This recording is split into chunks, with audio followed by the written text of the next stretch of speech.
The complete story of Norse mythology, from creation to Ragnarök before time, the birth of the nine realms.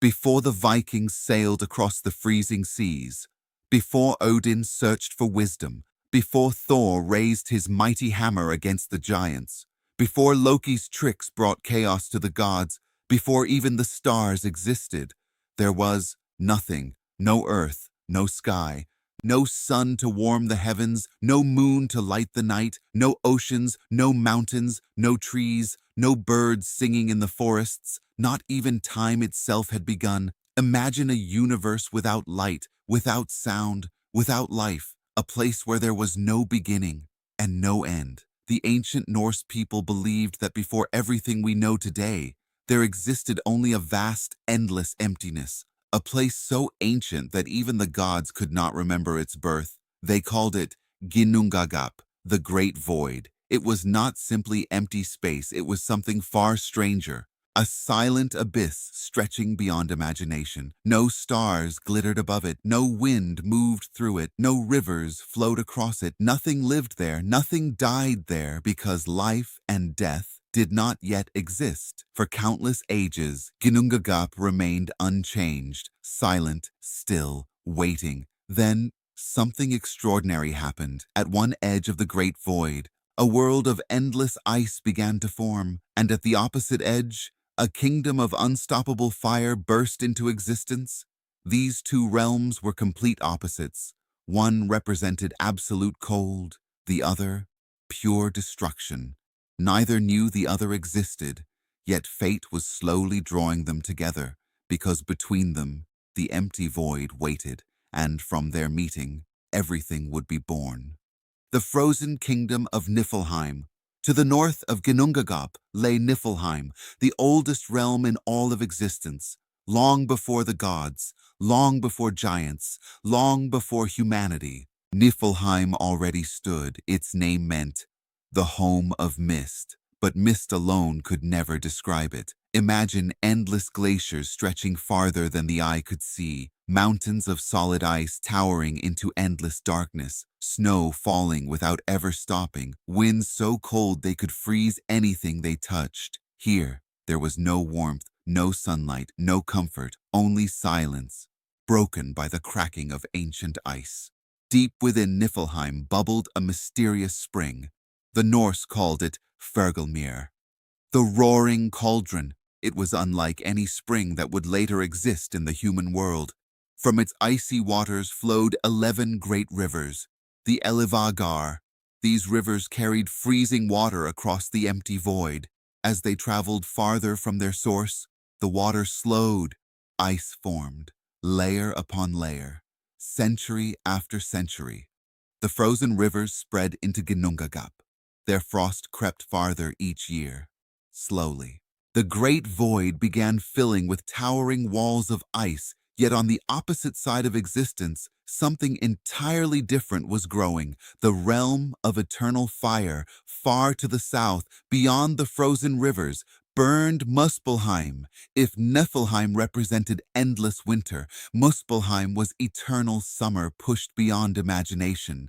It was a kingdom of living flames, rivers of molten rock, mountains that erupted without pause. The air itself shimmered with unbearable heat. No ice could survive there, no water could exist. Everything became fire, everything became ash. The Norse believed this realm had existed forever. Its flames never dimmed, its volcanoes never slept. Watching over this blazing kingdom stood a terrifying figure. His name was Surtur, a giant unlike any other. His body glowed like burning coal. His eyes burned brighter than molten metal. In his hands rested a sword of living fire. The blade shone so brilliantly that its light alone illuminated all of Muspelheim. Surtur spoke to no one. He needed no kingdom beyond his own. For endless ages, he simply waited, guarding the southern edge of creation, waiting for a future he alone seemed to understand. Because one day, that same sword would destroy the world. But that day was still far away. For now, the flames of Muspelheim reached endlessly toward the frozen rivers pouring from Niflheim. Slowly, The distance between fire and ice disappeared.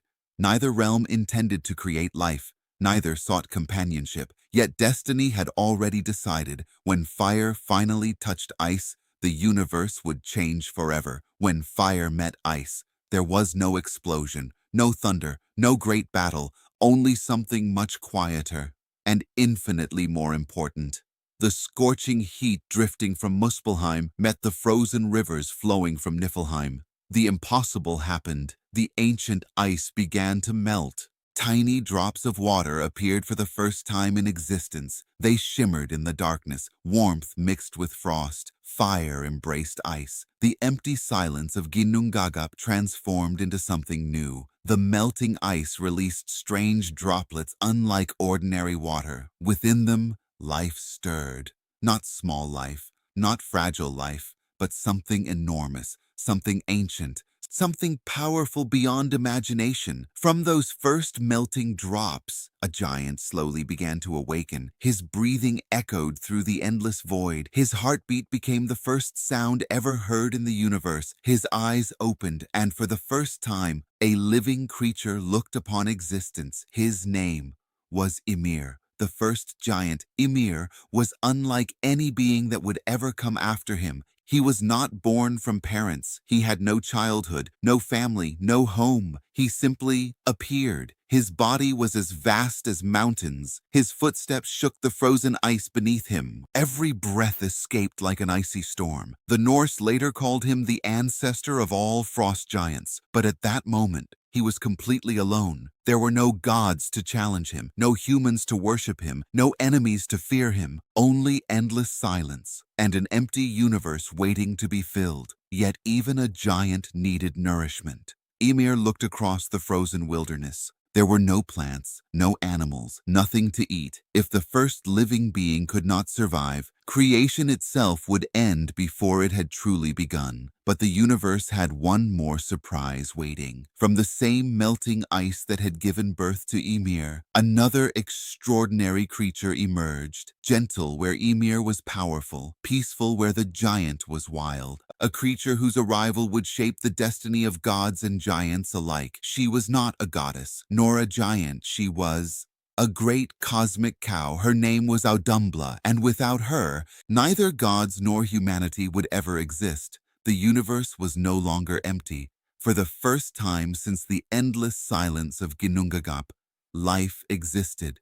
Two magnificent beings now stood within the great void. One was Ymir, the first giant, a creature born from the meeting of fire and ice. The other was far gentler, a creature unlike anything mythology had ever imagined. Her name was Audumbla, the cosmic cow. At first glance, she seemed peaceful, but hidden within her quiet existence was the future of every god, every hero, every human. Without her, Odin would never be born, Thor would never wield Mjolnir, and Ragnarök would never come. Audumbla, the mother of life. Imagine standing in complete darkness. No forests, no rivers, no birds, no sky. Only endless ice stretching into eternity. Across that frozen landscape walked Audumbla. She was enormous, larger than any herd the Vikings would later know. Her white coat shimmered like freshly fallen snow. Every breath escaped her nostrils as clouds of icy mist. Her footsteps echoed across the silent void. She did not roar like Ymir. She did not seek power. She simply searched for food. But in this newborn universe, there were no fields, no grass, no trees, nothing grew. Instead, she found towering blocks of salt-covered ice. Patiently, she began to lick them, hour after hour, day after day. Her rough tongue slowly wore away the frozen surface. At first, nothing seemed unusual until something extraordinary appeared beneath the ice. Ymir's hunger. While Audumbla searched the frozen wilderness, Ymir faced another problem. He was alive, but he was starving. There was still no food, no animals, no plants, only endless snow and silence. Then he noticed the great cow. From her flowed 4 rivers of rich milk. They poured endlessly from her body. Ymir drank deeply. The milk sustained him. It gave him strength. It allowed the first living creature in existence to survive, but survival brought another unexpected miracle. As Ymir slept, something impossible happened. The Norse believed that life itself overflowed from him. Without a mate, without any act of creation, new beings began to emerge from his body. From beneath one arm, a man and a woman appeared, fully grown, alive. From his legs, another giant was born. These were the first frost giants, the Jotnar.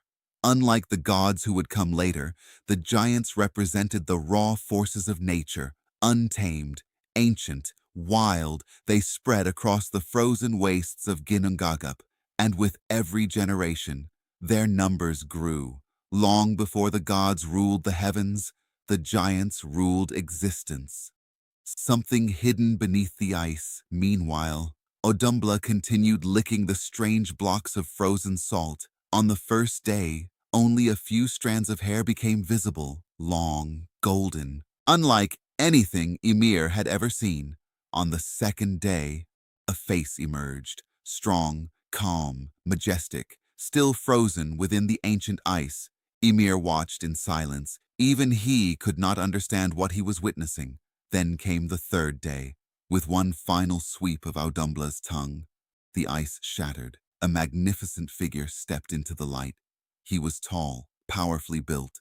His face radiated wisdom rather than violence. Unlike Ymir, he had not been born from melting frost alone. He had emerged from something older, something hidden within creation itself. His name was Buri, the first god, the beginning of the gods. No one created Buri. No stories speak of his parents. He simply existed, as if the universe itself had decided another force was needed. Unlike the giants, Buri represented order, reason, balance. He possessed great strength, but unlike Ymir, he did not rule through size alone. Very little is written about Buri in the surviving Norse texts. Yet every god who would one day live in Asgard, every hero celebrated in Viking legend, every battle fought during Ragnarök would begin with him, because Buri would become the father of a new divine bloodline, one destined to challenge the giants themselves. The birth of Bor in time. Buri had a son. His name was Bor. The old poems tell us little about him. He was quieter than the heroes who would follow. But his importance cannot be overstated. Without Bor, there would be no Odin, no Thor, no Asgard. History often remembers the kings, while forgetting those who came before. Yet Bor carried the future of the universe within him. As the generations passed, the giants continued multiplying. Their kingdoms expanded across the frozen lands. The balance of power still belonged to Ymir's descendants. The gods remained few, small in number. Greatness still lay in the future, an unlikely union. Then something remarkable happened. Bor met a giantess. Her name was Bestla. She was the daughter of the powerful giant Bolthorn. At first glance, it seemed impossible. The son of the first god, falling in love with one of the frost giants. The two races were already beginning to grow apart. One represented order, the other untamed chaos. Yet Bor and Bestla united. From their union, 3 sons were born. The first was quiet, thoughtful, always watching. His thirst for knowledge seemed endless. His name was Odin. The second possessed incredible strength, steady, reliable, a born warrior. His name was Vili. The third was wise and calm, known for clear judgment. His name was Ve. No one yet understood who these 3 brothers would become. To the giants, they were simply children. To the universe, they were destiny. The growing divide. As centuries passed, the descendants of Ymir spread across creation.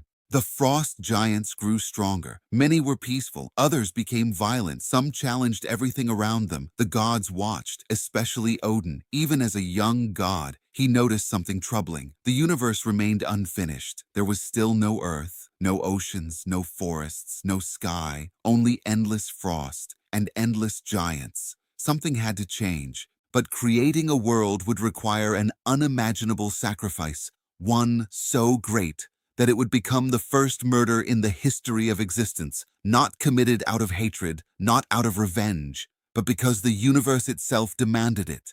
The three brothers Odin, Vili, and Ve would soon make a decision that would reshape creation forever, and the being they chose was none other than Ymir.